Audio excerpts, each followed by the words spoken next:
और ख़ास करके जो बेनिफिशियरी आज जो सीएम साहब लॉन्च करने जा रहे हैं प्रोग्राम, उनका बेनिफिशियरी लाभार्थी हमारे पास बीच उपस्थित है। ये हमारे लिए सबसे बड़ी महत्वपूर्ण गेस्ट है।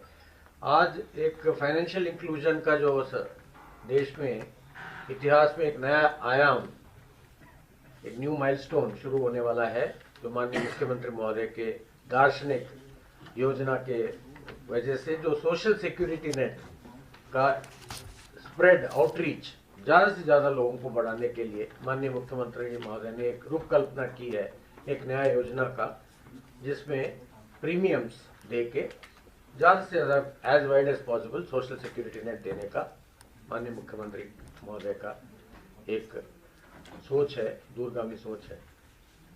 मैं ज़्यादा वक्त ना लेते हुए माननीय मुख्यमंत्री महोदय को अनुरोध करूँगा कि वो हम 3 स्लाइड यहाँ ताकि आप क्लिक कर सकें, उसके बाद आपके तरफ से संदेश हो जाए। आप स्टार्ट करो स्लाइड अभी क्लिक कर दो।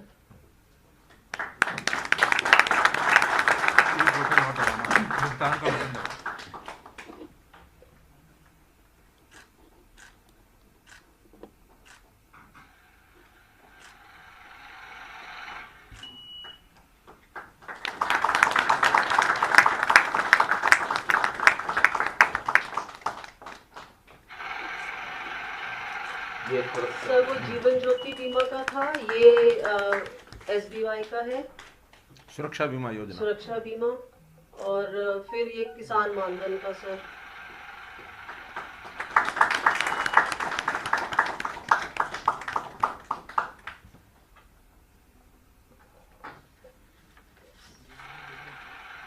आज जो बेनिफिशरीज को सर ये प्रीमियम रीइंबर्स कर रहे हैं सर, हम जीवन ज्योति का है सर 1,82,000 बेनिफिशरीज को सर, और सुरक्षा बीमा 1,78,000 बेनिफिशरीज को सर, और जो तीनों मानधन स्कीम्स हैं उनका 30,000 बेनिफिशरीज को सर हमने आज आपके with this click of this button sir हमने उनको बेनिफिशरीज को सर लाभ उनके अकाउंट में डायरेक्ट ट्रांसफर हो गया सर।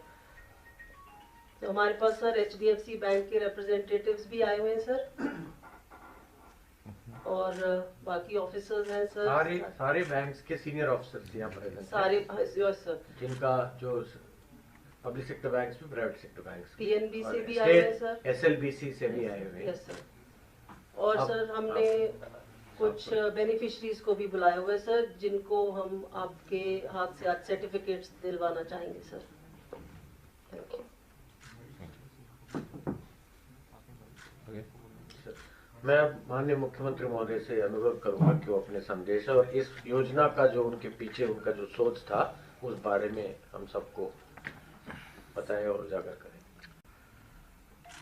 आज के इस कार्यक्रम में उपस्थित सभी 22 जिला केंद्रों पर हमारे अधिकारीगण एवं लाभार्थीगण, यहाँ उपस्थित सभी अधिकारीगण, बैंक से जो प्रतिनिधि आए हुए हैं, और ऐसे ही पत्रकार छायाकार मित्रों, आज का दिन बहुत ही मैं समझता हूं कि ऐतिहासिक दिन इस मायने में है कि जो सोच लेकर के हम पहली टर्म में 2014 में जब सत्ता में आए थे, उसी समय से जो टारगेट था, जो लक्ष्य था, एक कल्याणकारी सरकार को जो गरीब समाज है, जो निम्न आय वर्ग का समाज है, उसको किन किन योजनाओं के माध्यम से आगे बढ़ाया जा सकता है। हमने उसको पूरा करने के लिए जो एक फ्लैगशिप प्रोग्राम अपना चलाया वो था परिवार पहचान पत्र। परिवार पहचान पत्र के माध्यम से जब तक सब परिवारों का एक प्रकार से सर्वेक्षण करके हम उनको अलग अलग कैटेगरीज में नहीं उनको एक प्रकार से पहचान कर लेते, तब तक हमारा टारगेट कौन है, किसको हमने लाभ पहुंचाना है, वो करना संभव नहीं था। 3 प्रकार की श्रेणियां, उच्च आय वर्ग, मध्यम आय वर्ग और निम्न आय वर्ग, ये श्रेणियां हमको बना करके तभी इन चीज़ों का लाभ हम देने के लिए आगे बढ़ रहे हैं। तो इसलिए परिभाषा के तौर पर जो हमने निम्न आय वर्ग, इसकी जो परिभाषा रखी है वो किसी भी परिवार की कम से कम 15,000 रुपये मासिक या 1,80,000 रुपये वार्षिक, ये उसकी आय आमदन इस आय से नीचे के लोगों को हम निम्न आय वर्ग का एक ऐसा परिवार मानते हैं। इससे ऊपर मध्यम आय वर्ग, उच्च आय वर्ग, उसकी हमने कोई एक लिमिट अभी नहीं तय की है, विचार की है, आगे चल के विचार करेंगे। लेकिन प्रथम चरण में तो ये जो निम्न आय वर्ग है इसके लिए भिन्न भिन्न योजनाएं हमने बनाई हैं। इसकी आय कैसे बढ़े, तो उसके लिए पहले चरण में 1 लाख रुपया वार्षिक आय के जो परिवार थे, इन सबको एक स्थान पर बुलाकर अंत्योदय मेले हमने लगाए। गरीब मेले, अंत्योदय मेले, रोजगार मेले, कुछ भी हम कह सकते हैं। और हर एक ब्लॉक स्तर पर लगभग 250 से ऊपर 270 के आसपास ऐसे जो मेले हैं वो अलग अलग दिन लगे हैं। और लगभग 90,000 परिवार जिनको व्यक्तिशः सूचना दी गई थी, जो श्रेणी में आते थे, उन्हीं को बुलाया गया था। और उनको लगभग 54 ऐसी स्कीमें हैं अलग अलग डिपार्टमेंट्स की, उनको काउंसलिंग करके उसके लिए तैयार किया गया कि अपनी आय बढ़ाने के लिए कैसे आप आय बढ़ा सकते हैं। 1 लाख से ऊपर सबको बढ़ाना है, वो 1,80,000 तक पहुँचे, 2 लाख तक पहुँचे। और इसमें बैंकों का भी हमको सहयोग मिला है, जिन्होंने लोनिंग जो है उसके फॉर्म भर के उनको कईयों को तो क्लियर कर दिया, और जो बाकी भी प्रोसेस में हैं। और मैं समझता हूँ उन सब का सहयोग, चाहे व्यवसाय करके, चाहे उनकी स्किलिंग करा करके, और चाहे कोई संस्थाओं में, कोऑपरेटिव संस्थाओं में उनको भागीदार बना करके, सेल्फ हेल्प ग्रुप में भागीदार बना करके, या प्राइवेट क्षेत्र के अंदर नौकरियां दिला करके, ये सारे पहलू हैं जिस पर विचार किया गया। और वो पहला चरण हमारा पूरा हुआ है। दूसरा चरण भी ऐसे सब परिवार जो बच गए, उस समय नहीं आए, या जिनकी पहचान उसके बाद हुई है, ऐसे सब लोगों को हम दूसरे चरण में बुलाएंगे। वो जैसे ही कोविड की तीसरी लहर का ये यानी एक प्रकार से ठीक होता है, हम इम्प्रूव करते हैं, तो उसके बाद उस चरण को भी हम शुरू करेंगे। इसी में दूसरा विषय है सामाजिक सुरक्षा। सामाजिक सुरक्षा के नाते से बहुत सी ऐसी स्कीमें, योजनाएं हैं, जिन योजनाओं का लाभ यदि परिवार को मिले तो उसकी सुरक्षा, भविष्य उसका सुरक्षित हो सकता है। बीमा की योजनाएं बहुत सी हैं। केंद्र सरकार की जो योजनाएं हैं बनी हुई हैं, जिनका आज उल्लेख किया गया है, से अभी तो 5 योजनाओं का उल्लेख मुख्य रूप से किया गया, इसके अलावा भी बहुत योजनाएं हैं। तो उन 5 योजनाओं में जो बेनिफिशियरी है उसको भी कंट्रीब्यूट करना पड़ता है एक प्रीमियम के नाते से। कुछ प्रीमियम बेनिफिशियरी करता है और कुछ प्रीमियम केंद्र सरकार उसमें कंट्रीब्यूट करती है। लेकिन ध्यान में यह है कि बेनिफिशियरी कई बार प्रीमियम अपना देने में असमर्थ होता है, देने का उसका इच्छा नहीं रहती है, देने का स्वभाव नहीं है। हमने उसी को आगे बढ़ाते हुए योजना बनाई है, मुख्यमंत्री परिवार समृद्धि योजना। एक राशि तय की कि ये राशि इन परिवारों की योजनाओं के प्रीमियम में काम आ सके, ताकि योजनाओं का लाभ लिया जा सके। वो राशि की जो लिमिट है वो हमने 6,000 रुपये वार्षिक रखी है। तो 6,000 रुपये वार्षिक में जो 5 योजनाएं आज जिनका प्रीमियम, ये ठीक है कि पहली बार का प्रीमियम लाभार्थी को खुद कराना होता है, अपना रजिस्ट्रेशन कराना होता है, चाहे वो बैंक में जाए, चाहे वो CSC में जाए। उसके बाद उसको पहला प्रीमियम वो रिफंड करेंगे और आगे से प्रीमियम उसके खाते में सरकार डालेगी। तो आज जो आपको बताया गया जो संख्या है, जिसके अंदर योजनानुसार प्राइम मिनिस्टर जीवन ज्योति योजना, जिसमें 1,76,000 परिवारों को जिनका रजिस्ट्रेशन बैंकों ने कराया है और 330 रुपया वार्षिक उनसे लिया गया, आज उनके खाते में 330 रुपया वो सारा और रीइंबर्स उनको कर दिया गया है। ये बेनिफिशियरी 18 साल से 50 साल तक की आयु के रहेंगे, जिनको किसी भी कारण से मृत्यु होने पर 2 लाख रुपया उनको ये मिलेगा। और इससे पहले भी यदि कुछ लोगों ने 1 वर्ष 2 वर्ष पहले ये शुरू किया होगा, क्योंकि हमने ये योजना शुरू की थी 26 जनवरी 2020 को, और 26 जनवरी 2020 का मतलब है कि जनवरी यानी उस महीने से ही, जनवरी 2020 से आज तक पहले भी किसी ने अपना प्रीमियम दे दिया है, लगातार प्रीमियम दिया है, तो वो राशि भी उनके बैंकों में, खातों में रीइंबर्स हम करेंगे। इसी प्रकार दूसरी योजना है प्राइम मिनिस्टर सुरक्षा बीमा योजना, जिसमें एक्सीडेंट के कारण से डेथ होती है या कोई अंग जो है वो एक प्रकार से उसका नुकसान होता है, उसको कोई दुर्घटना के कारण से अंग विहीन हो जाता है, तो उस अंग के कारण से अगर गंभीर रूप से उसका कोई हाथ है, पैर है या ऐसा कोई दुर्घटना हुई है, तो उसको 1 लाख रुपया मिलेगा। इसकी प्रीमियम इसका 12 रुपया वार्षिक है।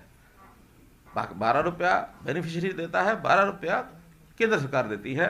तो इस प्रकार से 1,83,000 बेनिफिशरीज को आज ये राशि रीइंबर्स की गई है। अभी इस महीने की है, पिछला प्रीमियम आज ही किया कि बाद में करेंगे? अभी सर ये साल का है। साल का है।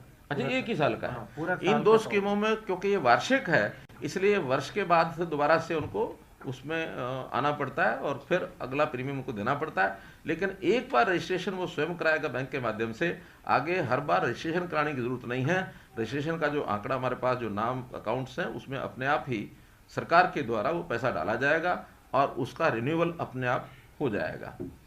तीसरी योजना वो है मानधन योजना। इसमें भी 3 कैटेगरीज हैं, किसान हैं, लघु व्यापारी हैं और श्रमजीवी हैं। ऐसे लोगों को 18 साल से लेकर के और 40 साल तक ये प्रीमियम अपना देना होता है। इसकी प्रीमियम की दर 55 रुपये 20 साल में देनी, 20 साल आयु के, 18 साल आयु के बाद 55 रुपये और 40 वर्ष की आयु होने पर 200 रुपये। हर वर्ष अलग अलग इसकी दर है। ये कंटिन्यूटी में है। एक बार रजिस्ट्रेशन कराना है, जिस समय रजिस्ट्रेशन कराएंगे जो उसकी आयु होगी उस आयु के हिसाब से उसको पैसा दिया जाएगा, उसको जमा कराना होगा और बाद में हर वर्ष आयु के हिसाब से वो बढ़ता जाएगा। 40 वर्ष तक उनको जमा कराना है और 60 साल के होने के बाद 3,000 रुपये की वार्षिक पेंशन उनकी बनेगी। अब हमारे यहाँ चूंकि वृद्धावस्था पेंशन पहले से चल रही है, इसलिए 60 वर्ष का होने के बाद उनको जो वृद्धावस्था पेंशन की दर उस समय होगी वो मिलेगी। हम प्रावधान ये कर रहे हैं कि 60 साल का होने पर जो वृद्धावस्था पेंशन के लाभार्थी हैं वो जो पेंशन उस समय ले रहे होंगे 3,000 या वो पेंशन जो अधिकतम होगी उस समय वो मिलेगी।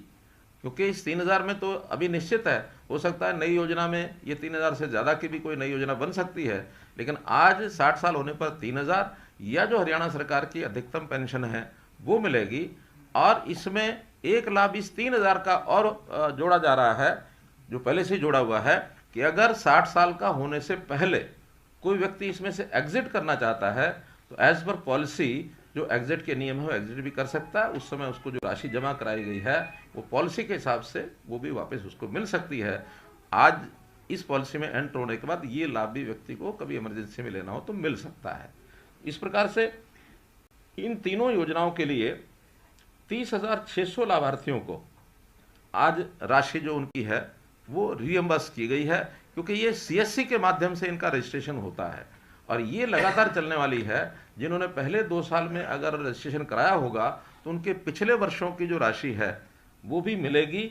ये राशि मासिक है, हर महीने जमा करानी होती है। तो हर महीने का अर्थात 20 वर्ष की आयु का कोई व्यक्ति है या 18 वर्ष की आयु का व्यक्ति है तो उसको लगभग 650 रुपया ये राशि वर्ष की जमा करानी होती है और वो पैसा सरकार देगी। और अगर 40 वर्ष का हो गया है तो उनको 2400 रुपया ये साल का देना होता है, तो 2400 रुपया वो जो प्रीमियम है वो सरकार देगी। तो इस नाते से आज जो पैसा रीइंबर्स किया गया है लगभग 5.5 करोड़ रुपया ये राशि दी गई है। अभी चूँकि सब लोग इसमें अपने आप को रजिस्टर नहीं करा पाए हैं, हमारा आग्रह है कि अभी तक क्रिड ने जो ऐसे निम्न आय वर्ग के परिवार पहचान कर लिए हैं जिनका आय जिनकी वेरीफाई हो चुकी है, ऐसे 10,75,000 परिवार इनकी आय वेरीफाई हो चुकी है। अगर सदस्यों के रूप में देखें तो ये 40 लाख से ऊपर सदस्य बनते हैं।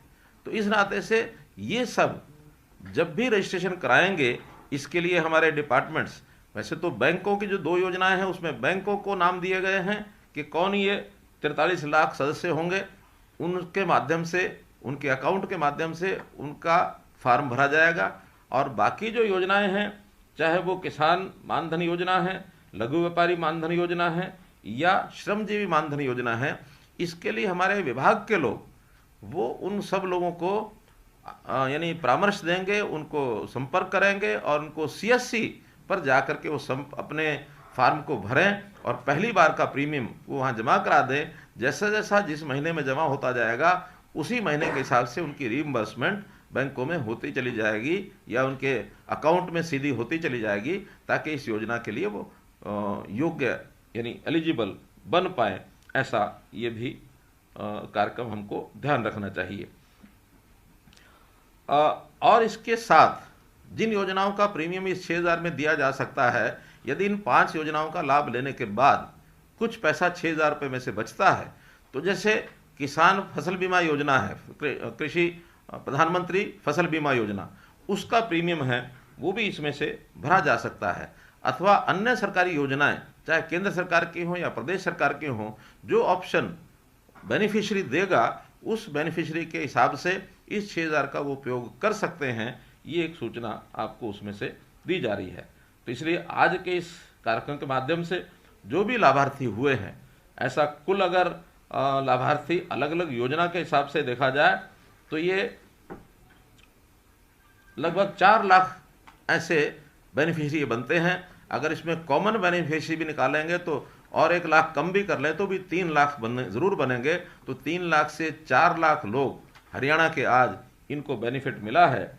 3,14,000 अगर हम कॉमन बेनिफिशरीज को उसमें से हटा दें तो कुल 3,14,000 बेनिफिशरीज हैं जिनको 5,32,99,000 अर्थात 5,33,00,000 रुपया ये आज रीइंबर्स किया गया है। लेकिन आगे जैसे जैसे संख्या बढ़ेगी वैसे वैसे जो पिछले बचे हुए हैं उनको भी रीइंबर्स किया जाएगा, नए जो जुड़ते जाएंगे उनको भी रीइंबर्स किया जाएगा। हमने इसमें पर्याप्त बजट अपना रखा हुआ, प्रावधान रखा हुआ है। हमें इंतज़ार है आपके रजिस्ट्रेशन कराने की। यदि आप रजिस्ट्रेशन जल्दी से जल्दी कराएंगे तो जल्दी से जल्दी आपके अकाउंट में ये पैसा रीइंबर्स होगा और आगे के लिए सरकार के द्वारा ये भरा जाएगा। टोटल ये टोटल दे सकते हैं अगर रजिस्ट्रेशन।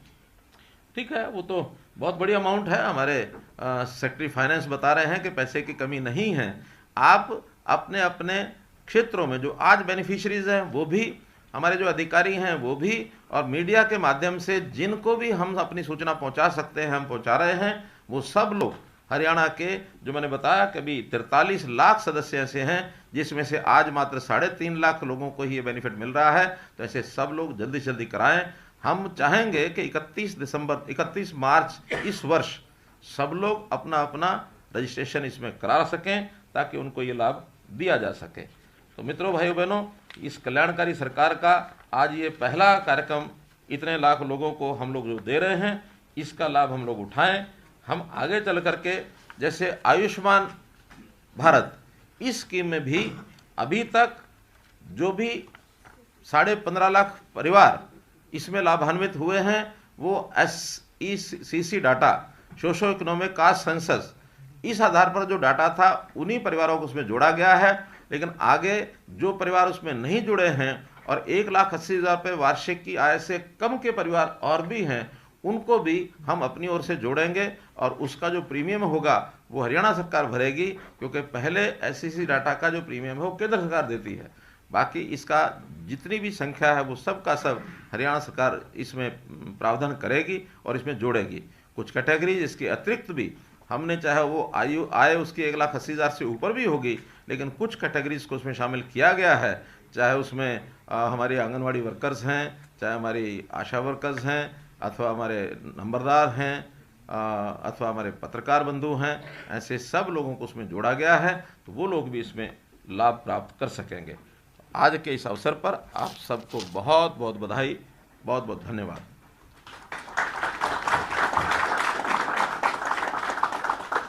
क्लैरिफिकेशन के लिए हमारे जो बैंक के बंधु बैठे हैं अथवा और भी जो पत्रकार मित्र यहाँ हैं, कोई विषय इसमें स्पष्टीकरण के लिए कोई पूछना होगा तो वो पूछ सकते हैं।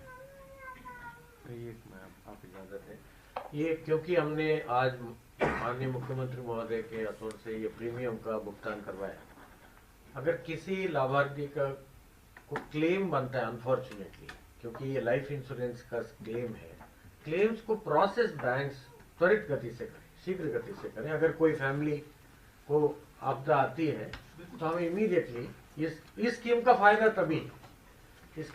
तभी है कि जरूरतमंद फैमिली को हम समय पर वो राशि पहुंचाएं। अगर वो भगवान ना करे कोई इस तरह का बात हुए तो क्लेम का इमीडिएट ऑनर।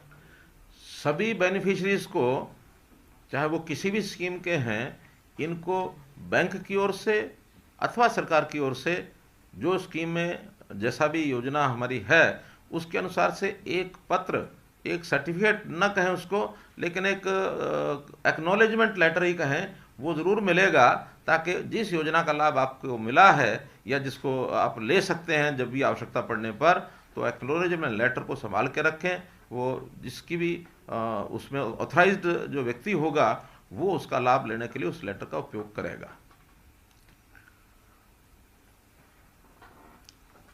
बहुत बहुत धन्यवाद सब लोग, जिले के सब लोग जो ज्वाइन किए हुए हैं उनका बहुत बहुत आभार, और आगे स्कीम को बढ़ाएं, यही आपसे आग्रह। बहुत बहुत धन्यवाद। वो एक्नॉलेजमेंट वहाँ वो दे देंगे, डीसीज दे देंगे। हाँ, वहाँ जो एक्नॉलेजमेंट है वो डिप्टी कमिश्नर्स अपने अपनी जगह पर जो बेनिफिशरीज बुलाए गए हैं उनको वो सब दे दें। यहाँ जो बेनिफिशरीज आए हैं वो लाइन, इसमें हमारा लाइन का लाइव जो है इसको समाप्त कर सकते हैं, अपना अपना कार्यक्रम अपनी अपनी जगह कर सकते हैं।